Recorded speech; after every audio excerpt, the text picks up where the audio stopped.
Today we're going to be reacting to the effing sweetest revenge story in sports from the Fat Asian YouTube channel. A lot of you guys have been telling me, like, you need to check this out. It's a really crazy drama. A lot of you guys recommended this to me. It's a story about MK Dons and AFC Wimbledon. So we're going to check this one out. We love a good controversial story. I'm excited for this one. I've never seen this creator's YouTube channel before, but make sure you always go check them out first and foremost and leave a like on their video and whatnot, because they're the ones making these videos and I'm just the American reacting to them. Imagine your childhood club. The team your dad took you to growing up. Remember the shitty hot dog he bought you, the smell of the air, the sound of the crowd. Now it's not a great club, but it's your club. A scruffy underdog that took no shit from anyone, and every once in a while gave it to those pompous pricks who thought they owned the league. And on occasion, they would win. And now imagine, all of a sudden, some ungodly rich asshole who knows nothing about your sport buys and takes your team from you, takes your players, your stadium, and even your history, and moves them to a different city. Sounds like Anthony Precourt. And tells you to like it. How would that make you feel? Would you just lie down and take it? Or would you fight? This is the story of a small community that got fucked over hard, but instead of taking it, they said a big old fuck you to the ruling class and fought to bring their club back to life. And they were helped along the way by a world-famous YouTuber and 2 different football video games. But I digress. This is a video about AFC Wimbledon, and maybe the greatest revenge story in sports. Now, a story begins with a team called Wimbledon FC, which was founded in 1889. Remember that year for later. They're based out of a suburb of London, and yes, it is where the famous tennis tournament is held, but they also play footy there. Their local club, Wimbledon FC, was an amateur side that lived in obscurity for most of its history. That was until the 80s, when seemingly out of nowhere, they became the Cinderella darlings of the Football League, taking themselves from the amateur leagues to the professional leagues and gaining promotion 4 times in 9 years to make it all the way to the top flight of English football. The highlight of their fairy tale rise was making it to the FA Cup final in 1988. Unfortunately, they ran into an all-timer Liverpool side that were done breezing their way to a league title, or merely showing up to collect their domestic double versus the far inferior Wimbledon. Wait, I'm sorry, what's the FA Cup again? Forgive me, there's still so many cups I try to remember from all these different regions. What was the FA Cup? Side that were done breezing their way to a league title, or merely showing up to collect their domestic double versus the far inferior Wimbledon. Everyone, of course, thought it was a foregone conclusion. Of course. But the Wimbledon players, who were known by another name at the time, the Crazy Gang. And when you fight a crazy gang, you never know what's going to happen. It was a 0-0 contest for most of the first half, before Wimbledon nabbed a goal off of a set piece right before the halftime whistle. And from that point on, they defended their goal like a Swiftie defends Taylor. And they held on valiantly until the hour mark, when a penalty was awarded to Liverpool, and John Aldridge, who had bagged nearly 30 goals for Liverpool that season, stepped up, took a relaxed breath, and blasted it right. Only for Wimbledon's keeper and captain, Dave Besant, to save it. Notably, this was the first ever penalty saved in an FA Cup final ever. Wimbledon would go on to hold on for what many consider is the greatest upset in FA Cup history. And as the final whistle blew, the BBC commentator proclaimed that the Crazy Gang had beaten the Culture Club. It was easily the greatest achievement in Wimbledon FC's history. But their FA Cup win would actually have a number of negative effects on the club for the years to come. The rapid rise in crowd made them a relatively young professional side, and the owner claimed that he was losing money hand over fist. Thus, he was forced to sell off a lot of the best players. Then, the Hillsborough disaster occurred, which saw nearly 100 people killed in a horrendous human crush incident, and the subsequent Taylor report would lead to a mandate that all modern football stadiums be converted to all-seaters. This was an issue because Wimbledon's home ground of Plough Lane had remained largely untouched since their non-league days, and I genuinely was so terrified to watch that video because it just sounds awful. It sounds so horrible, man. I've seen like mentions of it in other videos. That just sounds horrible. Because Wimbledon's home ground of Plough Lane had remained largely untouched since their non-league days, and converting it to an all-seater was deemed financially impossible by their owner at the time. So until they could secure a new stadium, it was decided that starting in 1991, Wimbledon would play their home games at Selhurst Park, the home grounds for Crystal Palace, about 6 miles away from Plough Lane. Initially, this was promised to only be a temporary solution until they could secure stadium development in Wimbledon, but they would remain sharing ground with Crystal Palace for over a decade. The team would fall in hard times, attendance fell to the floor, and the millionaire owner failing to find any suitable solutions for a new stadium, decided to jump ship, selling the club Of to course. two Norwegian businessmen in 1997, who subsequently sold Plough Lane a year later to Safeway Supermarkets.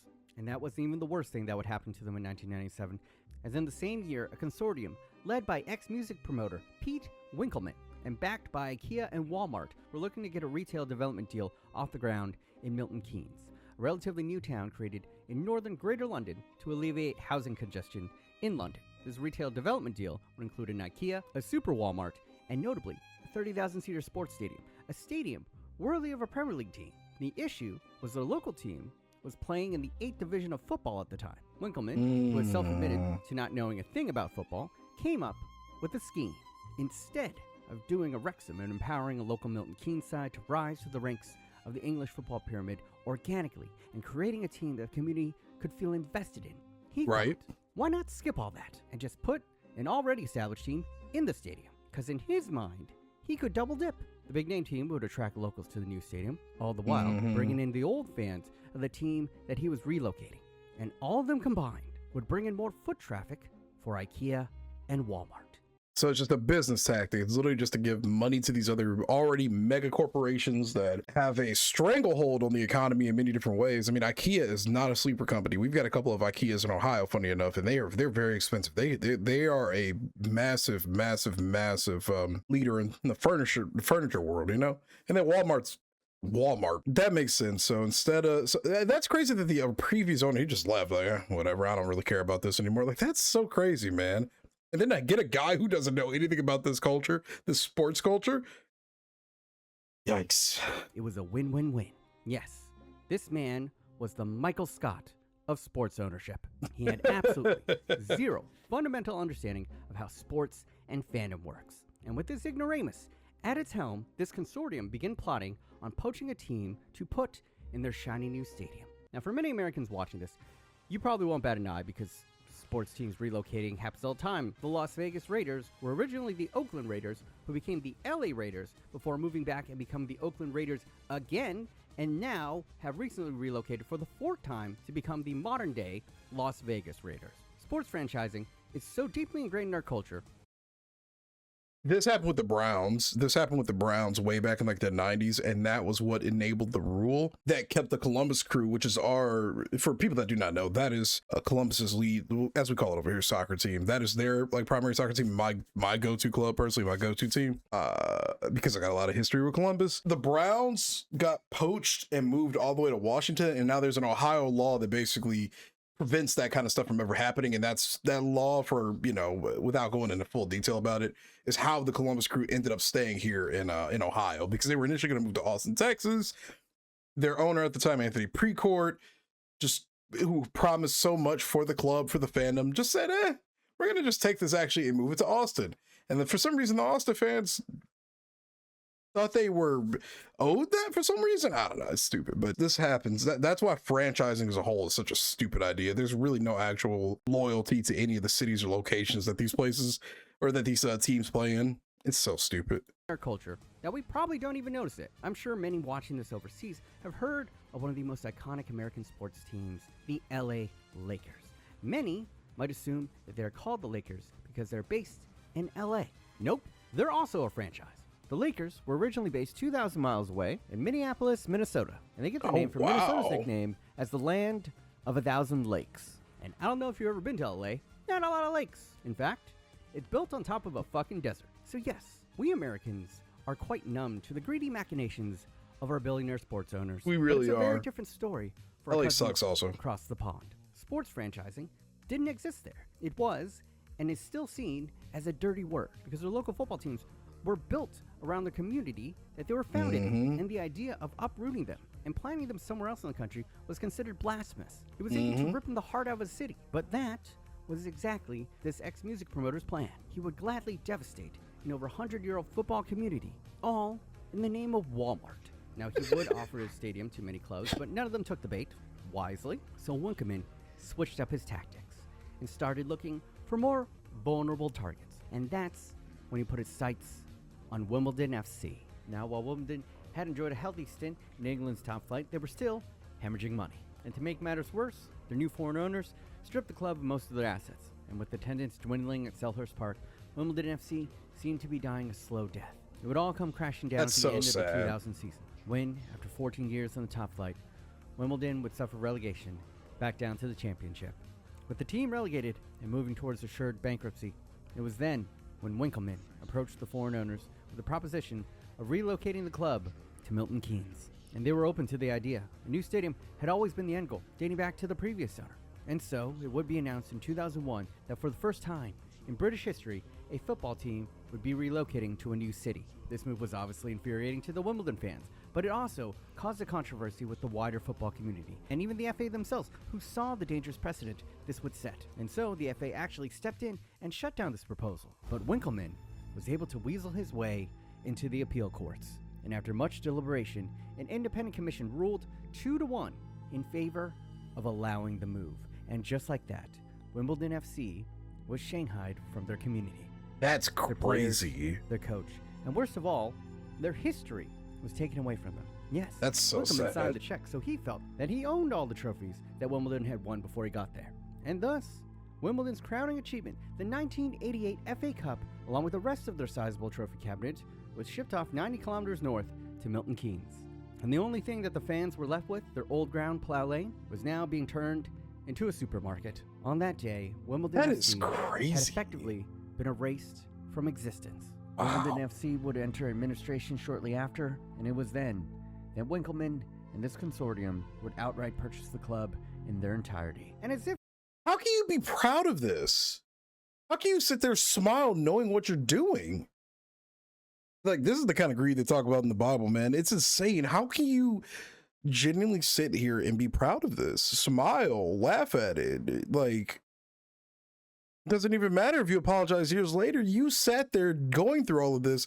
You saw the community reaction. Again, this is literally just like the Anthony Precourt Columbus Crew thing that we reacted to a month ago. Coming there, uprooting the history, thinking that it's a better decision because you decided so, taking away all the history, rebranding it. He was going to rebrand it from Columbus Crew to Austin FC. Luckily, they got their stupid shitty team finally, but this is so insane. I generally don't think it, like, you, how do you go to sleep knowing you do this?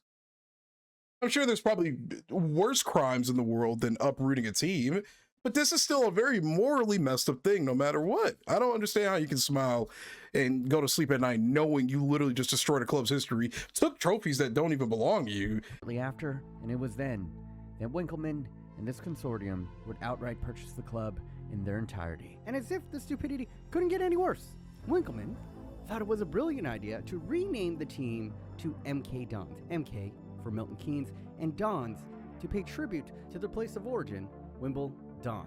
Somehow Winkleman hoped that the Wimbledon fans would continue to support the team. Why and would Wimbledon they? fans predictably said, "Go fuck yourself."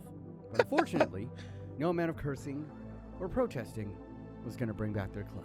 So they did the next best thing that anyone could do in this situation, the only sensible thing that someone could do in this situation. They drank heavily. And it was here, at the old pub where the Wimbledon players would drink after matches, that an idea was born. Why not create a new club from the ashes of the old and start from the very bottom of the non-football league?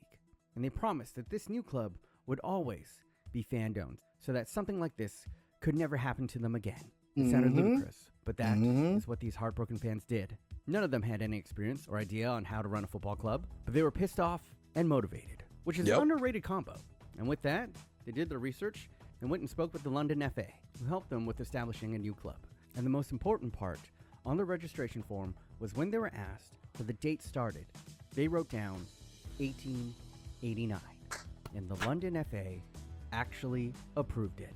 They knew, everyone in the football world knew, everyone in the country knew who the true Dons were. And with that, AFC Wimbledon was reborn. So step one done. I'm surprised I actually got, I'm sorry to keep pausing. I'm surprised I actually got the copyright name, like naming conventions for that. Because I'm sure there'd probably just be some like weird legality or ownership of the previous name, because that happens even over here. Like you could rebrand something, but it's up to the current owners of that rebranded property if they want to give up like the name or the previous name, like whatever. They still have like the rights to it. I think don't quote me on that, to be perfectly honest, but that's impressive that not only did they get the club reborn, they kept the name. That's so sick. Step two, they needed a team. So they actually held open tryouts at a local park. Anyone who thought they were good enough, they could try out. Ultimately, they would have over 230 applicants, and from that crop would emerge the inaugural AFC Wimbledon squad. They arranged a deal to play at Kings Meadow Stadium, which is about a 15-minute drive from Wimbledon Commons, and more importantly, they found their first sponsor, and this sponsor couldn't have been more perfect, as it would be Football Manager that would don the front of AFC Wimbledon shirts. And I don't know if you ever played Football Manager, but for those that haven't, it's a sports simulation game where the most fun you can have at it is taking a team from the very bottom of the English pyramid all the way to the top. And then for FM to go and sponsor a team trying to do that in real life is just brilliant marketing. They proudly have been with AFC Wimbledon for every step of their journey. That's and actually still true. Their shirt sponsor to this day. In fact, it's the longest running shirt sponsorship in British sports. But much like how Football Manager was the perfect sponsorship for AFC Wimbledon, Singalo has been the perfect sponsor for me. Listen, if you want to buy some of the sickest, obscure kits from around the world, then Singalo. That's a good segue. They are the official sellers of some of the best teams on the planet that only the finest football connoisseurs would know about. Just how obscure? Well, this dope-ass kit that I'm wearing from Zoman FC, I can guarantee that you've never heard about it because Wait, is that what I think it is? Is that a real grade Sazabi? Yo, I actually don't have a single real grade in my collection, but well, no, that's not true. I have a real grade Destiny Gundam and a real grade Gundam Mark II in my collection. I'm trying to get real grade Wing Zero eventually. Sorry. Are those Yu-Gi-Oh cards? Dope-ass kit that I'm wearing from Zoman FC, I can guarantee that you've never heard about it because you can Google them and almost nothing shows up. I didn't even know that was possible in 2024. But me being a longtime fan of theirs knows that Zoman FC is one of the fastest rising clubs from the Ivory Coast. You know, the country that just won AFCON, NBD, or green is more your color. Then check out this stunning kit from Verdes FC. Oh, you've never heard of them either? Oh, you're telling me you've never heard of the 4-time champions of Belize? Bro, you gotta step your game up. And if you too want to start feeling superior to your friends today, then you've got to get your hands on some of these ultra rare kits. Click on the link on the top of the doobly-doo. Thank you, Singala, for sponsoring this video. Now, back to the show. I need to start doing my sponsors in my videos. In 2002, AFC Wimbledon will begin their journey at the very bottom of English football. Wait, I'm sorry.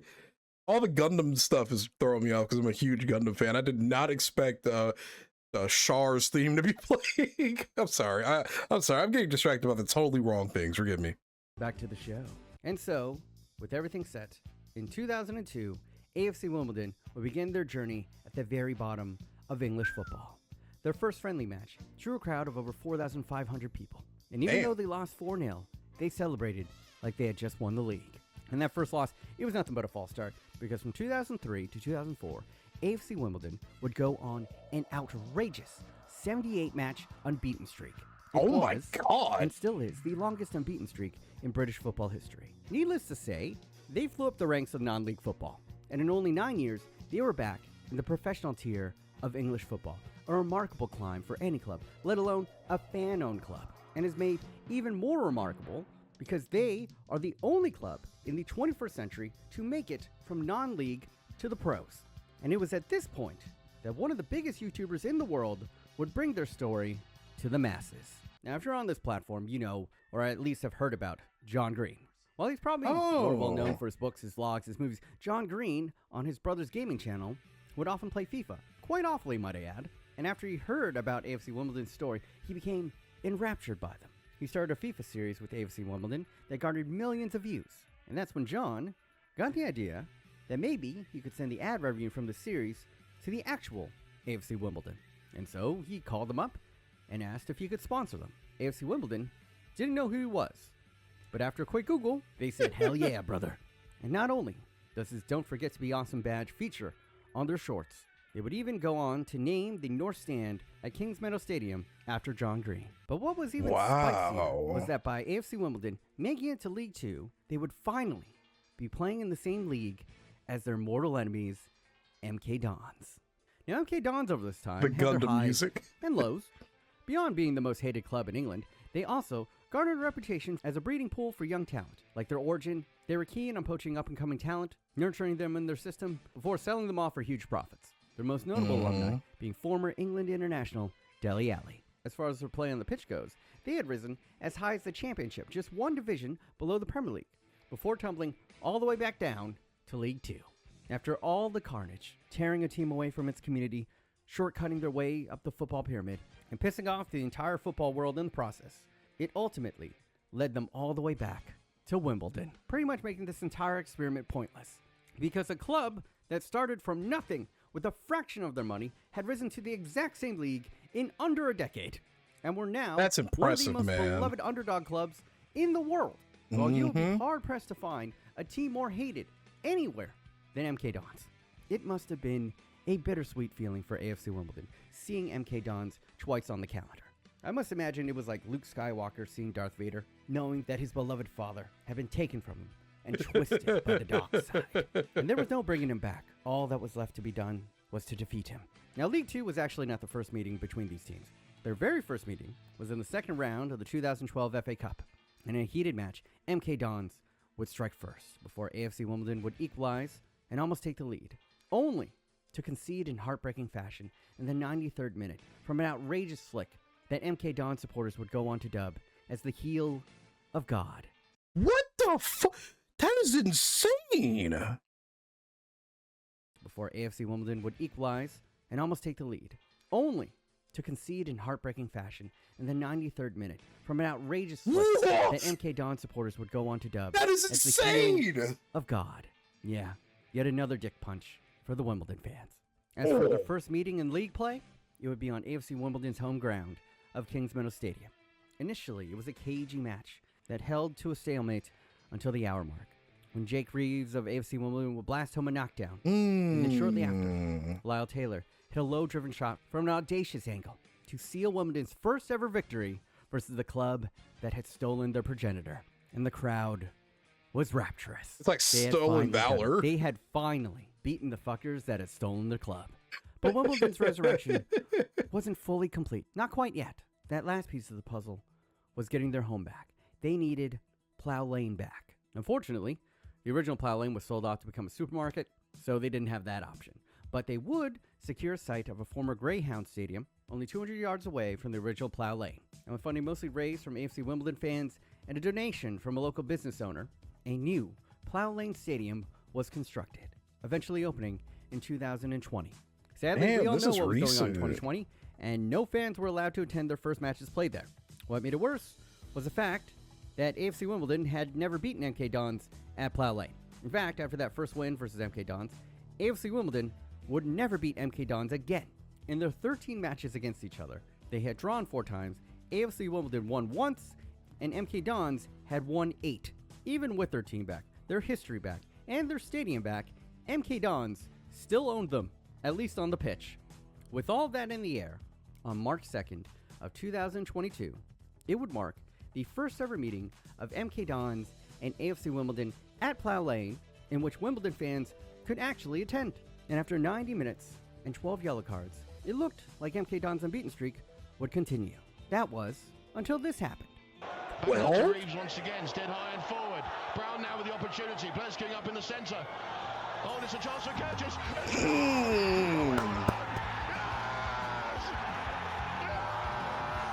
Oh my God, the commentator.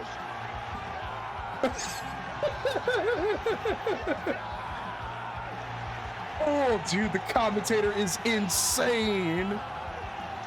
Everything about this goal was poetic. The lackluster effort from a mercenary fighting for a paycheck versus the freedom fighter reclaiming his homeland. And to win it right at the death of the game, just like how MK Dons had hit them with the heel of God late. It was just a chef's kiss.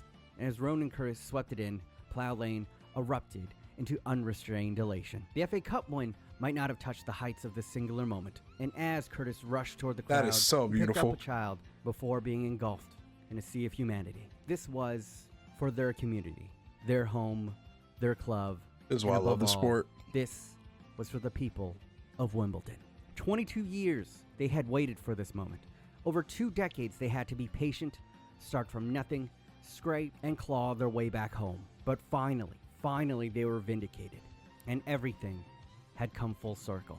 The fans, the community of Wimbledon were back at Plough Lane, and they had beaten the bastards that had once taken everything away from them. And I know this is cliche, but I don't think there was ever a more apt time to say that football won that day.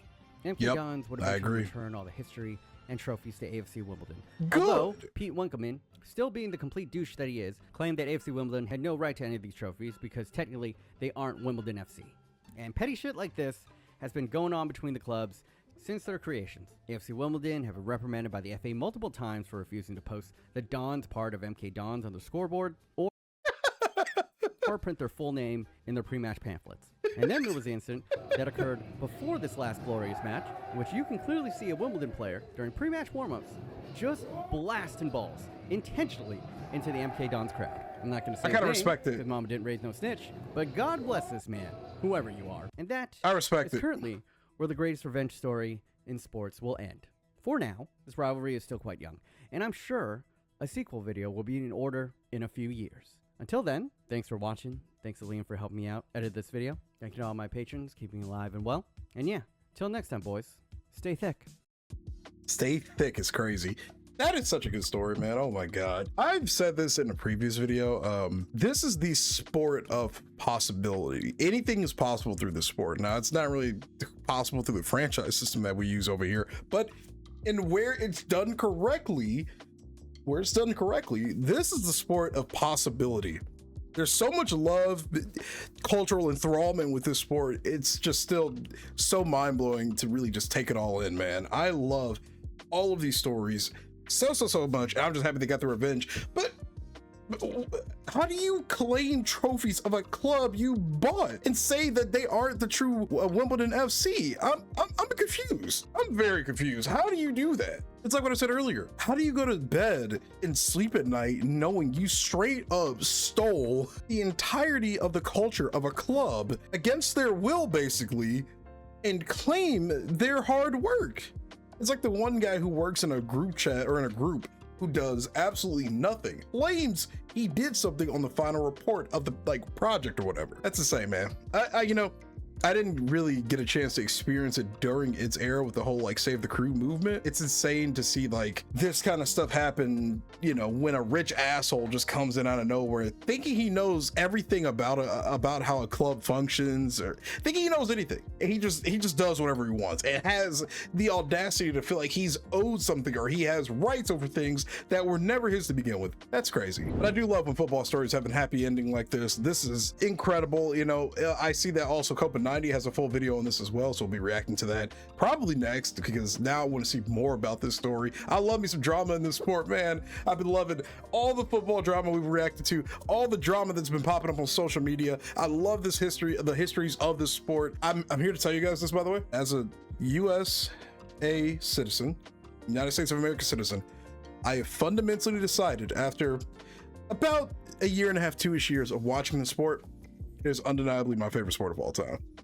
I'm saying that as a guy who grew up with the NBA, the NFL. They cannot see pretty much any other sport in the same light as this sport now. From the things I've watched in these reactions, to the games that I've been to the stories, the fandom, everything that I've learned over the last few months / year, I have decided that without a doubt, football is my favorite sport ever. So it's for reasons just like this. I love these stories, and I'm so happy you guys have the experience to share these stories with me, and that there are these amazing creators out there to talk about them. So obviously shout out to Fat Asian for making this incredible video. Make sure you go check his out and leave a like on it and sub and all of that stuff. Obviously I'll leave a link to it in the description below. And hey, thanks for watching this reaction. This will be your boy Jay with another football video reaction thing. I'll catch you later. Peace.